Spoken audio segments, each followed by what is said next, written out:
আপোনালোকে জানে বৰ্তমান এই নদী শিহু বা ডলফিন এনডেঞ্জাৰ্ড পানী অৰ্থাৎ এইটো বিলুপ্তৰ পথত আছে। আমাৰ গোটেই অসমত মাত্ৰ জৰীপমতে 1200 ডলফিন আছে। ব্ৰহ্মপুত্ৰ, বুঢ়াদিয়া, কুলচি আৰু পাগলাদিয়া এই 4টা নদীতে ডলফিন পোৱা যায়। এই ডলফিনসমূহ বিলুপ্তিৰ পথত আৰু এই ডলফিনসমূহ যাতে সংৰক্ষিত হয় বা মানুহে যাতে ইয়াত তেলৰ কাৰণে বা খাদ্যৰ কাৰণে ইয়াক নামাৰে, সেইকাৰণে মই সেই প্ৰতীকী ৰূপত বা 70 কেজি ওজনৰ এই ডলফিন মই বনাইছোঁ। আৰু ডলফিনটো এটা বৰ নিৰ্জীৱ প্ৰাণী, এই মানুহৰ বন্ধু। মই লিখি দিছোঁ ডলফিন মানুহৰ বন্ধু।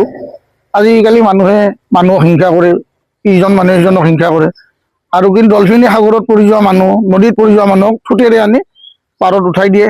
মানুহৰ প্ৰতি যিটো মৰম, এই মৰম ভাৱটো যাতে পৃথিৱীত বিয়পি যায়, সেই উদ্দেশ্যটো মই ডলফিন বনাইছোঁ।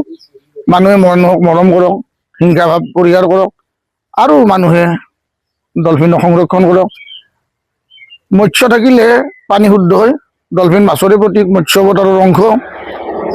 গংগা নদীক মকৰে বৰাই আনিছিল, মকৰ বাহন গংগা নদী, আৰু এই মকৰৰে এটা অৱতাৰ বা অংশ এই ডলফিন। এই ডলফিনটো খুব নিৰ্জীৱ প্ৰাণী, যিসকল মুক্ত প্ৰাণী, যিসকলৰ মুক্ত আত্মা, আৰু আনন্দৰ প্ৰতীক হ'ল ডলফিন। আপোনালোকে দেখিছে সাগৰতে হওক বা নদীতে হওক কেনেধৰণে নাচি থাকে। মানুহ এনেকৈ ফূৰ্তিত থাকক, জগতখনৰ আনন্দময় হওক। আনন্দই ব্ৰহ্ম, আনন্দই কৃষ্ণ, সচ্চিদানন্দ বিগ্ৰহ বুলি কৈছে। আনন্দ হ'ল কৃষ্ণ, আৰু মই কৃষ্ণক পাব লাগিলে আনন্দত থাকিব লাগিব। এই ডলফিনটো হ'ল আনন্দৰ প্ৰতীক, আৰু আমি হিংসাটো বৰ্জন কৰিব লাগিব। কিমান কৃষি ভূমি আছে আপোনাৰ ডলফিন পাৰ্কত? মোৰ এই ইয়াতে আছে 4 কঠা মাটি।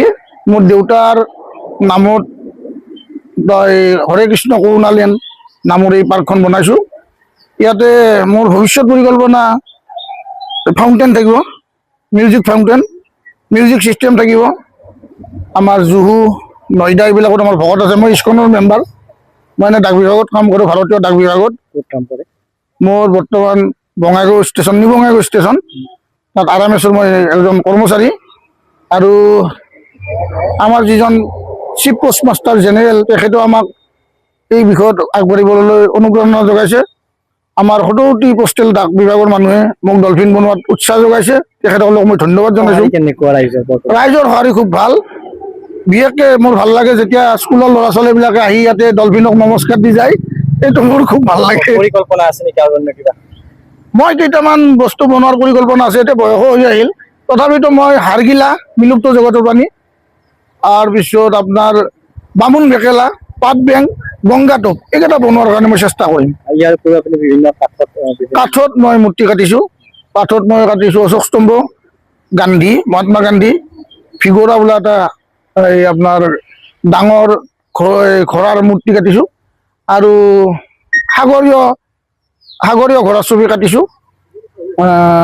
আৰু কথাটো হ'ল কি, মোৰ লগত আৰু সহযোগীও আছে। হিমাংশু বৰ্মন, মুকুট তালুকদাৰ, ফটিক বৈশ্য, তেখেতসকলে মোক সহায় কৰিছে।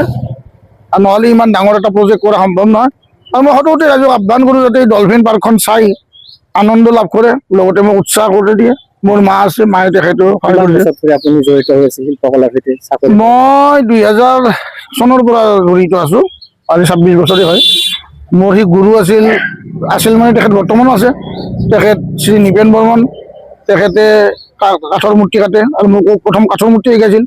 তাৰপিছত মই এটা 30 কেজি ওজনৰ শিলৰ মূৰ্তি কাটিলোঁ, এইটো খালযোৰা আশ্ৰমত দিছোঁ। জ্ঞানানন্দ ব্ৰহ্মচাৰী তত্বাৱধানত আছে, আপোনালোকে দেখাব পাৰিব। কিমান ওজন আছে আপোনাৰ বৰ্তমান থকা ডলফিনটোত? বৰ্তমান ডলফিনটোত 72 কেজি আছে। কিমান দিন লাগিছে এইটো?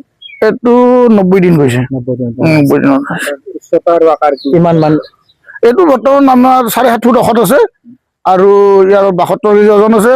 7 ফুট 4 ইঞ্চি লেংথ, আৰু এনেকৈ আপোনাৰ বহলটো আছে আপোনাৰ এই 3 ফুট।